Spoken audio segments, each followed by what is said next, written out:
Hello, everyone. Good to be back. How are you? How are you doing? How was the morning? More energy. How was the morning? Okay, thank you. I'm very well aware that I'm standing between I'm standing between your lunch and this talk, so I'll try to finish on time. So, as Paul mentioned, I've been here a few times. I like to present at conferences because for me it's a good way to get inspiration from the conversations that we have at conferences.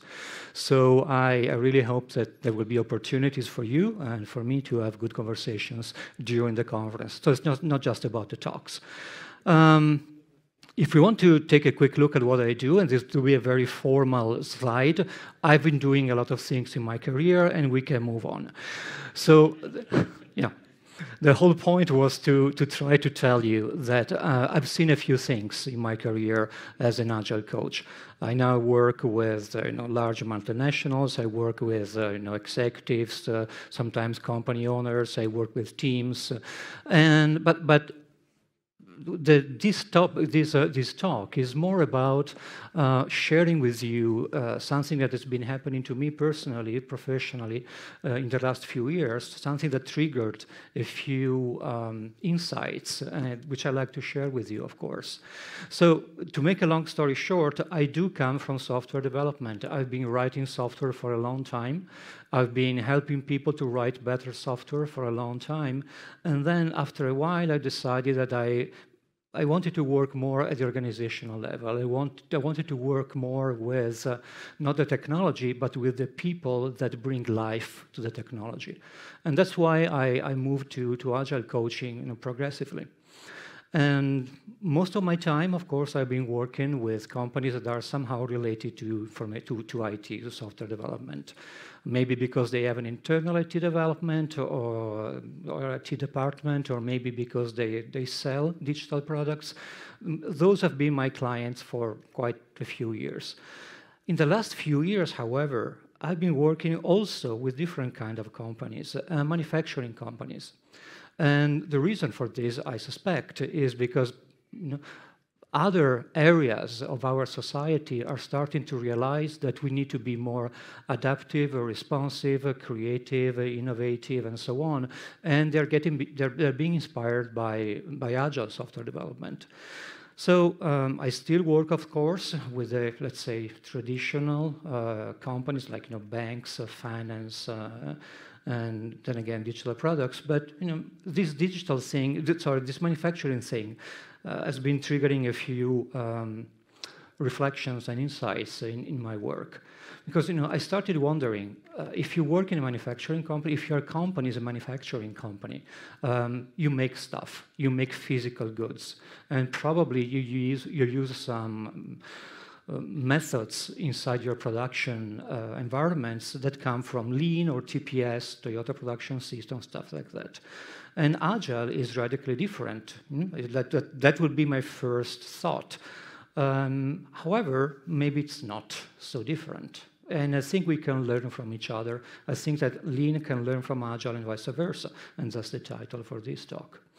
So let me take you in the Gemba, as we say in Lean. The Gemba is the production floor, is where things happen.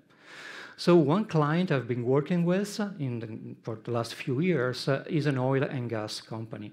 So they make components and systems for extraction and delivery and transmission and distribution of gas, among other things. They do a number of things. So I suspect that you do have gas in your house. So you are probably a residential user of a gas utility. You're not the only type of users, because there's also businesses or small factories that might want to use gas in what they do. But that's actually part of a much larger, much more complex ecosystem, which starts with a well and then ends up in your house, and other things as well. So in this complex network, there are different components. One type of components, for instance, are valves. So these are two different kind of valves. A very big one, 30 inches diameter. The other one is smaller, 2 inches.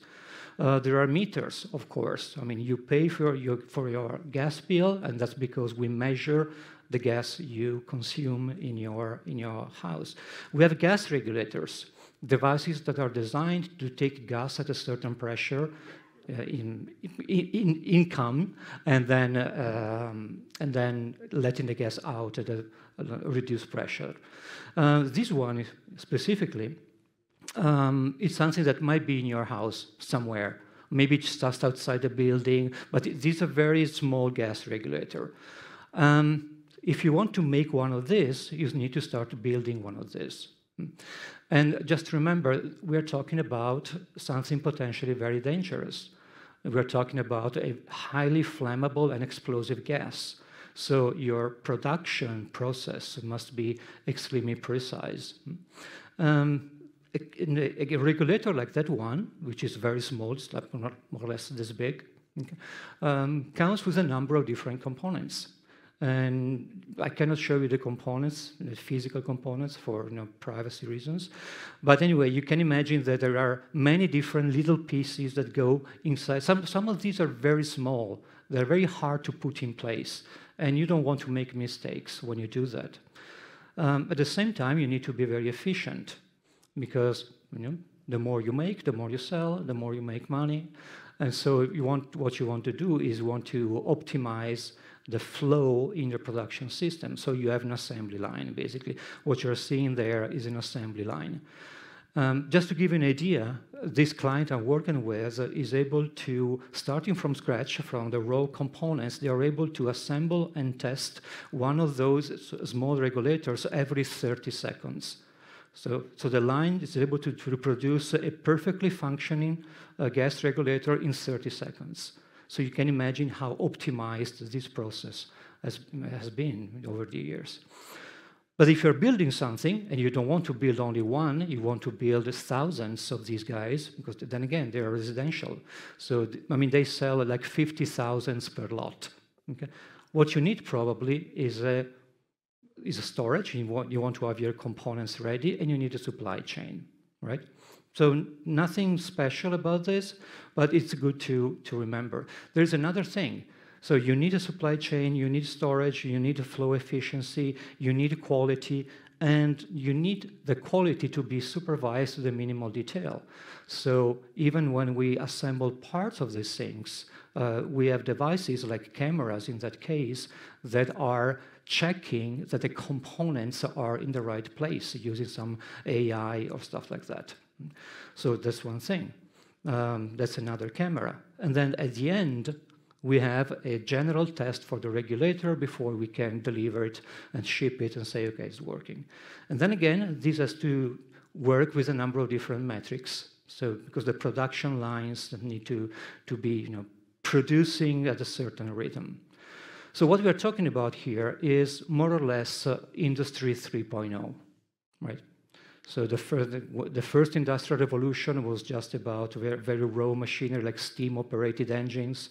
The second industrial revolution started creating the assembly line. In the third industrial revolution, we started using the digital tools to improve the manufacturing process. And the fourth one will be when we introduce AI into all this process. Now, let me ask you a short question. This was the Gemba walk, by the way. I just wanted to show you around the factory and share with you what I've been seeing in the last few years. Only for the regulator. They do a number of other components. I have a quick question for you. So the theme of this conference this year, as I understand, is back to basics, which is a good thing. I think that it's from time to time, it's good to stop for a while and asking, okay, so why are we doing this? What was the original problem we were trying to solve? Let's go back to the basics. That's a good question. And so I do have a question for you. I assume most of you, if not all of you, work in software development or in a company that is probably not a manufacturing company. So why do you think that Agile, the Agile movement, was created for software? What were we missing? Because what you have seen, the techniques that I've been showing you and many more have been there since the 60s. The Toyota production system and lean production has been there for way before Agile. So it was already there. So why did we need to have Agile?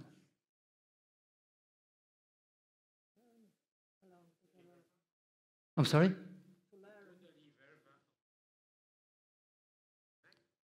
I'm sorry. Yeah. Barrier? Okay. I'm sorry. I need to get closer. I need to leave that wonderful carpet because the sound is so good here. So you were saying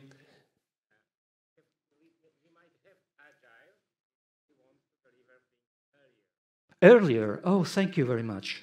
Thank you. These guys deliver every 30 seconds.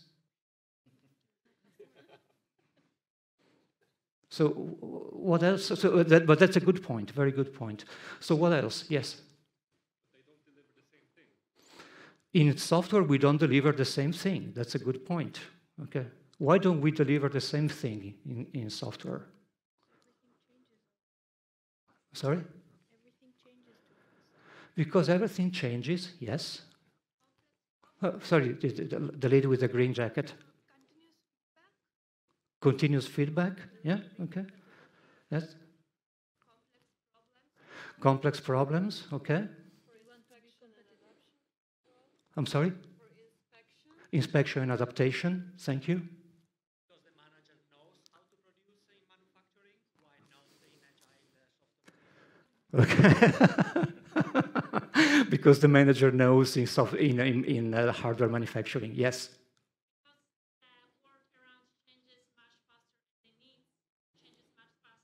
Mm-hmm.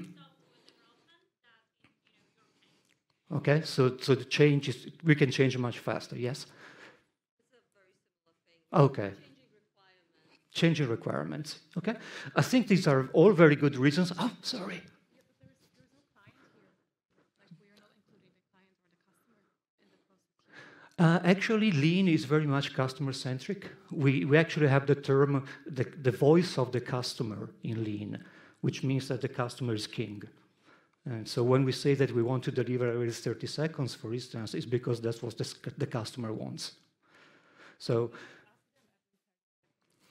I'm sorry? We don't ask the customer every 30 seconds if they're happy. I mean, the customer doesn't know if they've... No, I mean, like, we do not continuously ask them. Mm-hmm. Okay.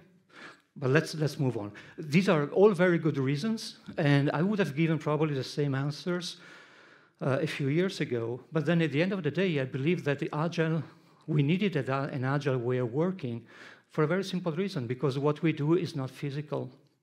We don't make physical products. And that's the only difference.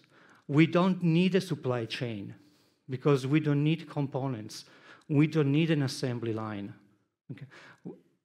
What we do is to create products that are completely void of any physical attribute. Okay? What we do is, in software, we make electrons dance. We are choreographers for electrons. Okay? That's what we do. And since we don't have the physical limitation of for instance, putting together a piece of iron, we can change whenever we want. Change for us is much easier than changing a process that creates a gas regulator. I'm not saying that change for us, it comes at zero cost. I'm just saying that the cost is so low that the competitive advantage of changing frequently is very convenient. And that's why we can change, and we do want to change very frequently in software development. So for me, my understanding of Agile is more or less like this. I mean, in the 80s, some people starting to realize that the production approaches we were taking with software were not serving us well. And so they came up with something different. What they wanted to have was a way of creating digital products. First of all, products, not projects. Products, not projects. Okay? We wanted to create digital products with the same scientific and clear approach that we have in Lean and TPS, because we do want to have quality control in software production. We do want to be efficient, At the same time, we want to leverage the fact that our products can change whenever we want. And that's a competitive advantage. And that's why we came up with this way of being adaptive, because Agile is just another word for adaptive software development. We adapt because we can, and so we do. That's the reason, in my opinion.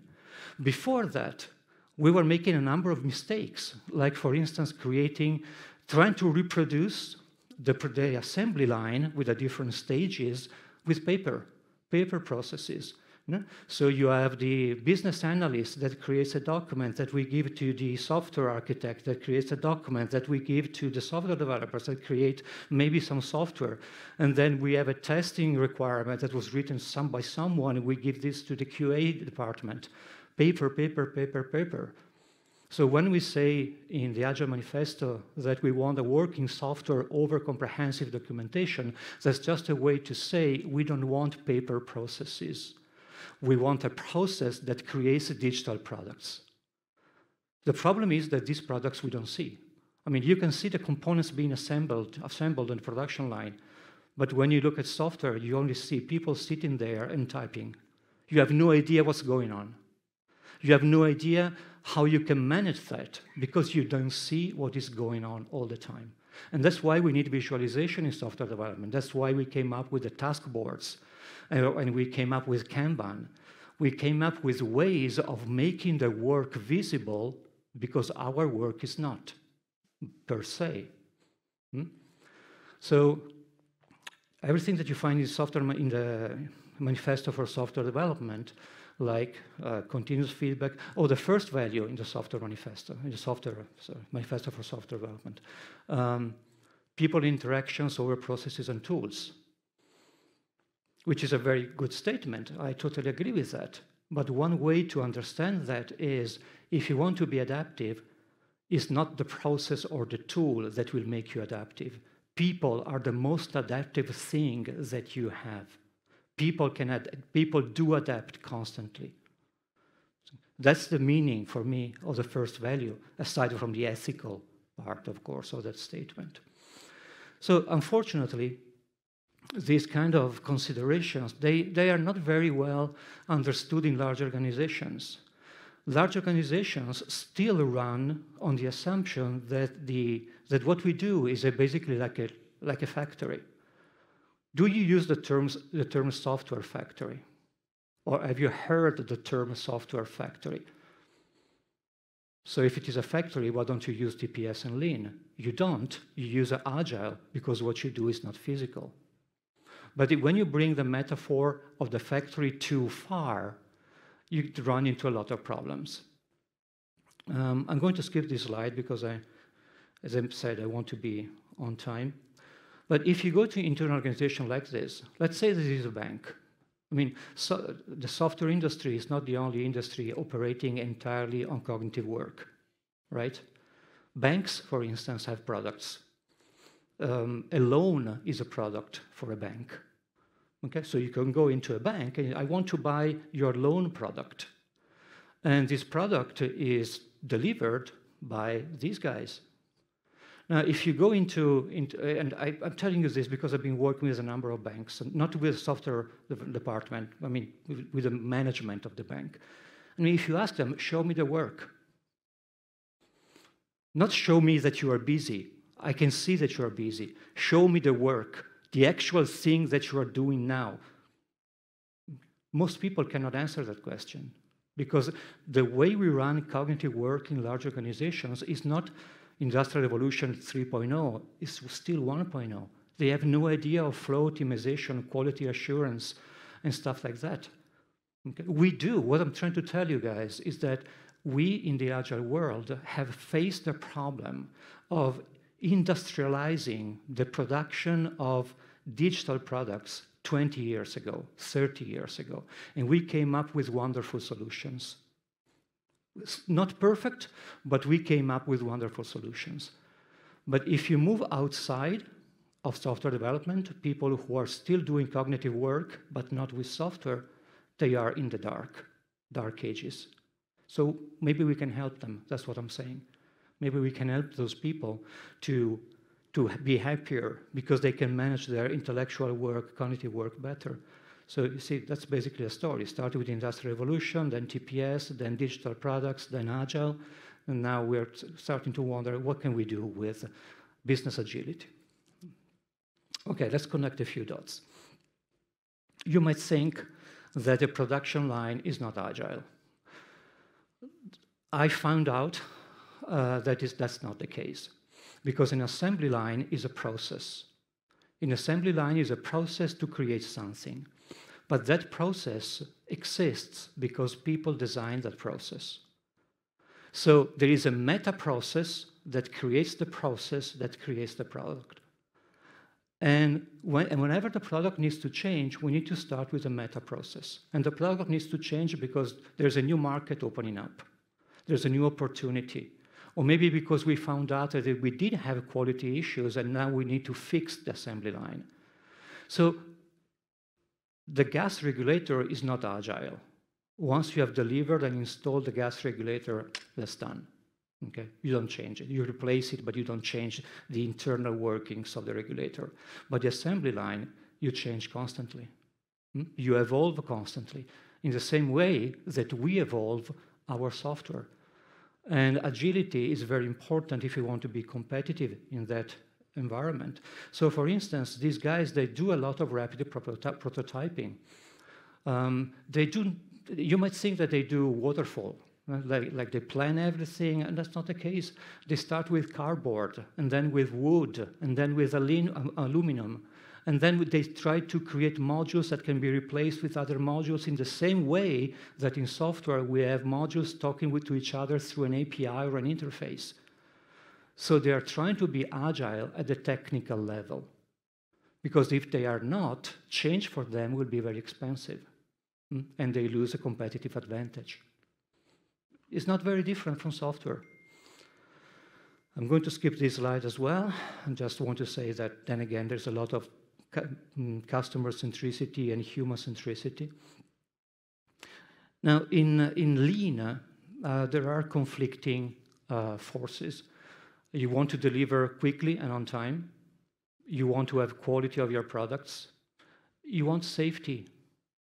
Not only safety for the customer, because you don't want a gas regulator to explode inside somebody's home, but also safety for the workers. Because people working in the assembly line are there for 7 hours for 5 days a week. And so safety is an issue. And then, of course, you don't want to have inventory. You don't want to overproduce this, blah, blah, blah, blah, blah, blah.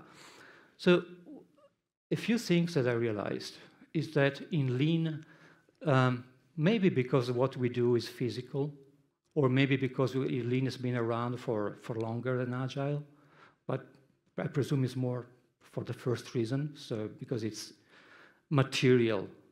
We're creating material goods. We take good care, I would say, of all of these aspects: value delivery, efficiency, quality, and safety. In Agile, I'm not so sure. I think we can definitely do better with safety. Not so sure about quality. I mean, we do have some people working in quality assurance with software, and they're doing excellent work, but sometimes we get sloppy.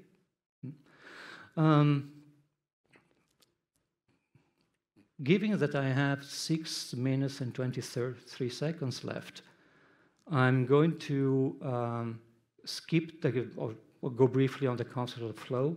Okay. The idea is basically that you cannot manage well what you don't see. So if you want to, Kanban is an excellent way to take care of flow. Quality. Remember when I told you that we have cameras monitoring the assembly line, and then we have a final test at the end to make sure the regulator is working properly and is safe to use? Remember when I told you that? If you translate that into software development, it's unit testing and integration testing. Unit testing is making sure that subcomponent is okay before you put it into place. That's unit testing. Okay. And integration testing is when you put all together, you make it run and see if it works.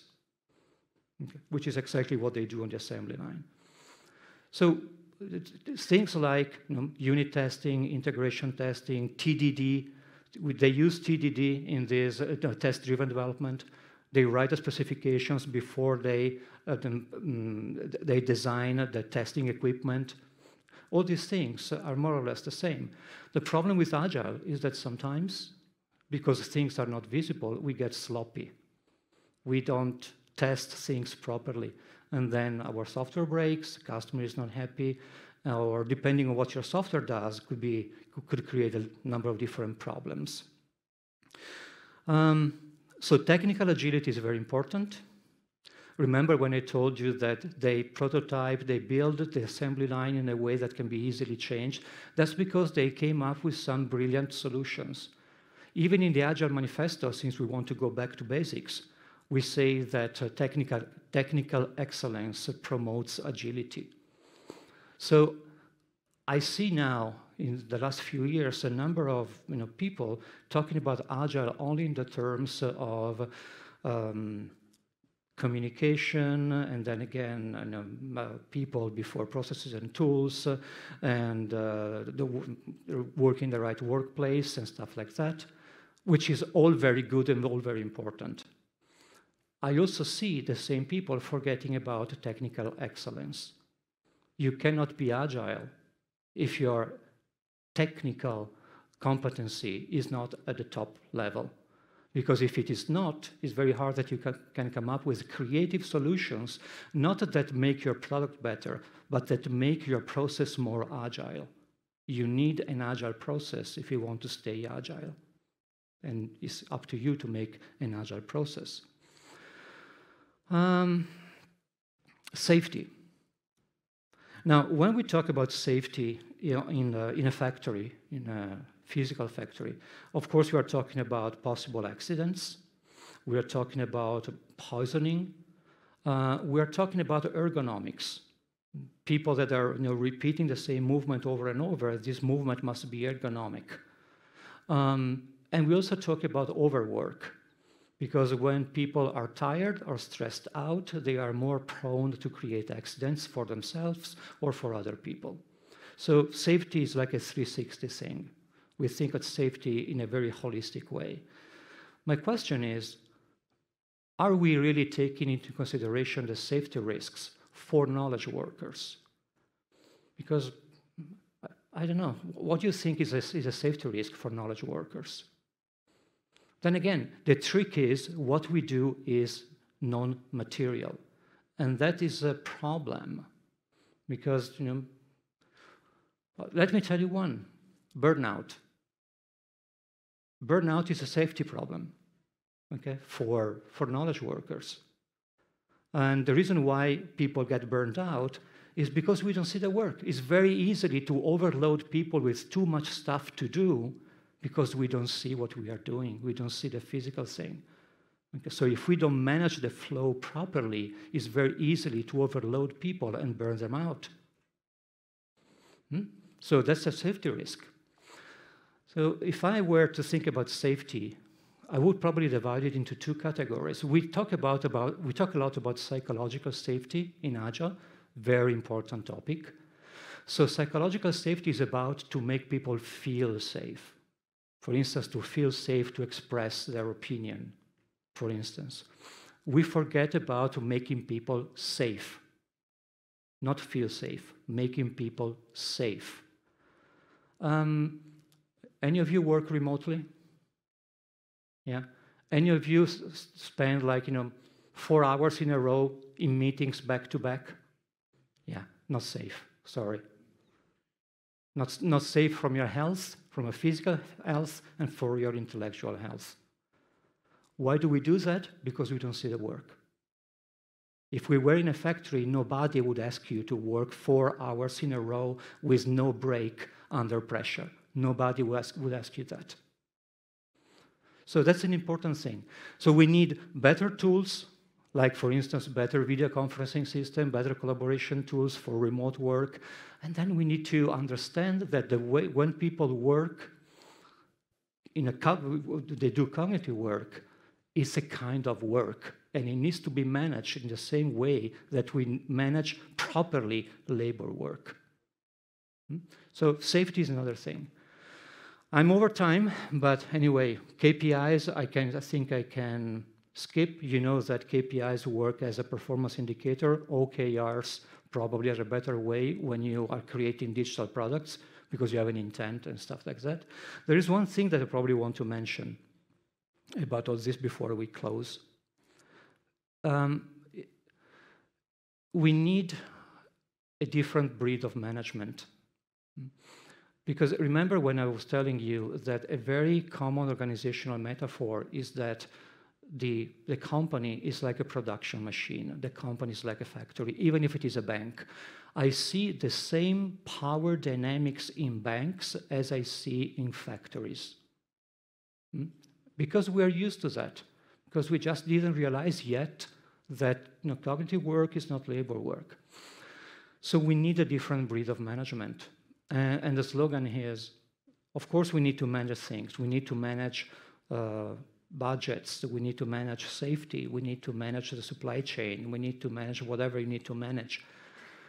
But the different approach from the management perspective is, I'm here to help. Okay. I'm here for your good, for the good of the company, for the good of the customer. I'm here to help. And this is particularly important, I believe, in Agile or in software development, because then again, if we were doing labor work and you were not properly managed, it would be visible in a second, and we would do something about it. But all the dysfunctions, all the power games, all the politics that I see in organizations that are hurtful to the business and hurtful to the people, they come from the fact that we don't see the work. Okay? And so we need to change that somehow. So I started this talk with gift giving, what gift Lean can give to Agile and vice versa. And Agile is all about exploration and adaptation, right? And Lean is about optimization and improvement. We need both, and we can learn from each other. As I mentioned, Agile can learn a lot about safety, and Lean can learn a lot about thinking with changing mind, thinking that whatever we do today, we will need to change. We don't know when, we don't know why, we don't know how, we don't know how much, but change will happen. So there are a number of things that we can learn from each other. Anyway, I'm a bit over time, so I'll stop now. And as I mentioned at the beginning, I'm very happy to have conversations at conferences. So if I triggered some, curiosity in you, I'm here for the entire duration of the conference. And thank you very much. Thank you, Andrea.